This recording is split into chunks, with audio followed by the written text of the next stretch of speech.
Hi boys and girls, welcome back to Mr. Brakefield Reads. It is Wednesday, which means we're getting straight back into The Monster of Shiversands Cove by Emma Fishel. And in the last chapter, Stan had seen something rather unusual in the water. What was it? Whatever it was, it made him shriek, and shriek, and shriek again. Let's get into chapter 4 and see if we can find out more. Chapter 4, Shocks in Store. Dad came running in. He saw me, shrieking at the window about something being out there, something bigger than a whale, with a long neck, a sharp snout, a frilly thing round its head. He saw Magnus quivering and quaking, whimpering about how I was scaring him by talking about monsters. Then, with a glare in my direction, Dad whisked Magnus away. I could hear the two of them talking, Magnus tucked up in Captain's cabin, telling Dad all the things I had said, Dad telling Magnus that Ferry was right and that all the monsters were gone. Dad stuck his head round the door once Magnus was asleep, and Dad was not happy. "Stan," he said, "no more talk about monsters." Well, I was not happy either. What a horrible coincidence. Me scaring Magnus about monsters, and then seeing the big whale thing leaping out there. The big whale thing that looked, well, a bit like the painting. The one in the sitting room. The painting of a sea monster. No, no, no, no. The whale thing was not a sea monster. Whatever it was definitely not a sea monster. Of course it wasn't. Monsters weren't real, any more than fairies were. All the same, I lay awake. So, what sort of whale was it then? What kind of whale had a huge long neck and a big snout and something frilly all round its head? There was not one single whale like that as far as I knew. Whales didn't have long necks, none of them. I had a thought. Maybe it was a new species. Maybe I had just made an astonishing discovery. Maybe it could be named after its discoverer, me, Stanley Gubbins. The Gubbins whale. Then I had another thought. Was it even a whale? Or was it something else? Perhaps it was some kind of crossbreed, a mix, like some dogs are. Like Dalmadoodles, are part Dalmatian and part poodle. Or like Chugs, a part Chihuahua and part Pugs. Or like Bagel, who is a mix of, well, Rory isn't quite sure what. Whatever mix makes a dog with short legs, a long body, floppy ears, and a curly golden coat. Was that it? Was this a crossbreed? A mix of what? Eel and whale? Part fish, part mammal? Maybe even part lizard too? Because there's a lizard that has a frilly thing round its head, a big flapping frill that it spreads right out when it senses danger. So, could it be part fish, part mammal, and part reptile? Was that possible? Maybe it was even a mutant, a giant mutant. It could be. It could be some kind of freaky creature caused by all the muck us humans keep dumping in the sea. I just did not know. All I knew was this. Whatever it was a big shock seeing something that huge, that weird, leaping out of the water. And next morning, more shocks were in store. Next morning, Dad arranged for Magnus to do a morning's fairy taming with Claudia. Then he set off across the beach with me.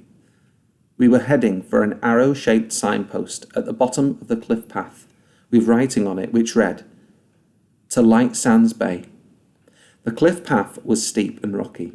It wound higher and higher and higher round the side of our cove and up to the headland.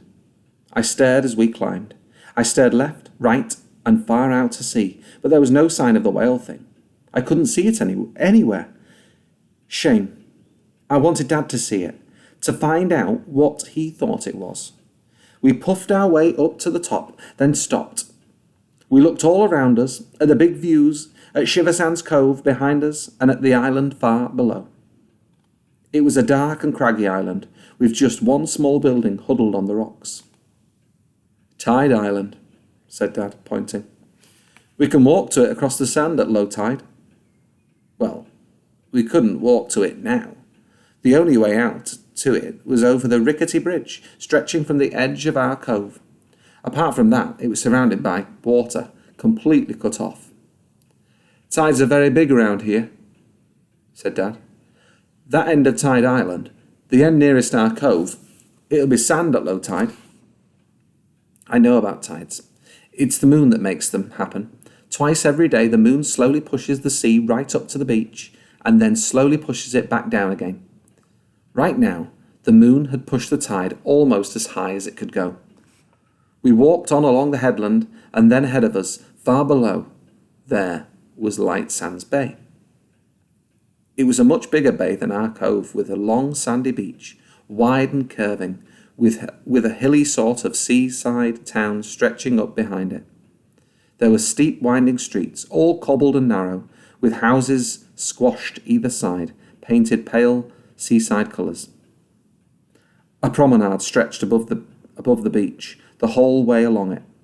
On the promenade there was a lady dressed as a lobster. I have no idea why.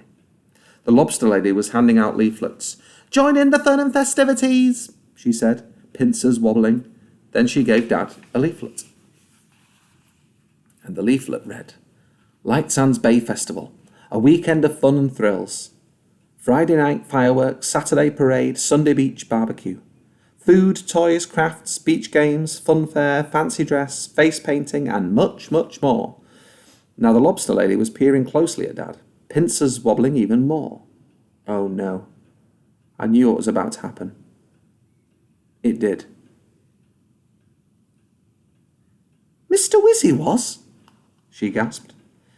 Mr. Whizzy is my dad. He's a kiddie entertainer, with his own show on TV, and a lot of fans among the under-5s. He spends his time dancing about, dressed in baggy green trousers with a huge red nose and a wizardy sort of hat. He goes on wizardy adventures, sings wizardy songs, does magic tricks, acrobatics, unicycling, juggling, balloon animals, you name it, Dad does it. When I was small, I liked Dad being Mr. Whizzy was, but not now. I keep nagging Dad to get a normal job and be like other mums and dads to get a grown-up job like a teacher or a doctor, but he never does. Mum's just as bad. She does acting as her job, and she was acting this week. She was being filmed for TV, running about in a big green costume pretending to be an alien, and attacking other actors who were pretending they were time travellers. Dad and the lobster lady got chatting, and I had a horrible feeling I knew what would happen next. It did. The lobster lady asked Dad to do a turn as Mr. Whizzy was at the Light Sands Bay Festival down on the beach on Saturday. I felt my heart sink. Why did I have to have Mr. Whizzy was for a dad? It was just embarrassing. Still, at least no one here knew me. That was when I saw a figure in the distance, standing on the promenade with a pair of binoculars, staring out to sea. I squinted, shocked.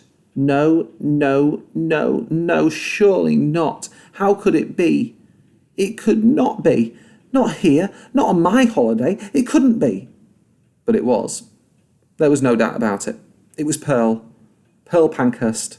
Why, oh why, oh why? Why, of all the kids I knew in town, out of every single one, why did it have to be Pearl Pankhurst here? I ducked, panicking. I did not want to see Pearl Pankhurst, not at all. Pearl Pankhurst was the girl who moved into Rory's house. I hung around the day Rory left, waiting to see who the new people were. I was hoping there'd be another boy, one who could help me put the final touches to the trap I was building with Rory. There wasn't another boy. There was Pearl, with her mum. I could see straight away that Pearl would be no use at all as a trap builder. She was spindly looking and dainty and wearing a spotty dress with pink trainers. She was definitely not a trap builder. So I finished the trap on my own. It was a panther trap, because there was a headline in the local paper which said, "Panther escapes from zoo, reward offered." The reward was for spotting the panther, so the zoo could capture it, but I had a better idea. One, I told Rory that if there was a reward for spotting the panther, there might be a bigger reward for actually catching the panther. That maybe the panther was lurking in the woods behind our houses. We spent 3 whole days building our trap, then I finished it off. Only it was Pearl, not the panther, who fell into it. I was in the den, under a big willow tree, by the river, when I heard a screech. I went running out in case it was a panther screech. It wasn't. It was Pearl.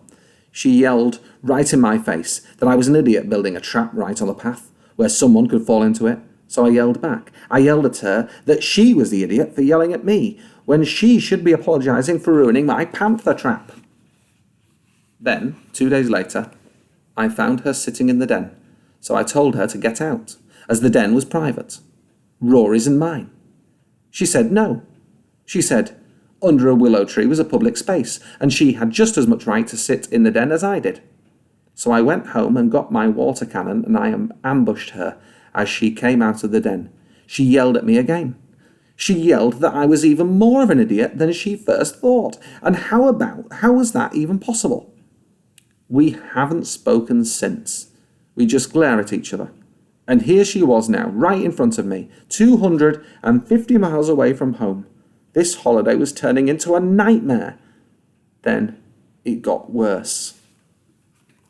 That's the end of chapter 4, and I can't imagine how this holiday is going to get any worse. But we'll find out in chapter 5 on Sunday.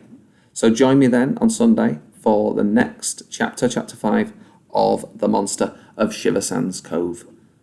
But in the meantime, stay safe and happy reading. Goodbye, boys and girls.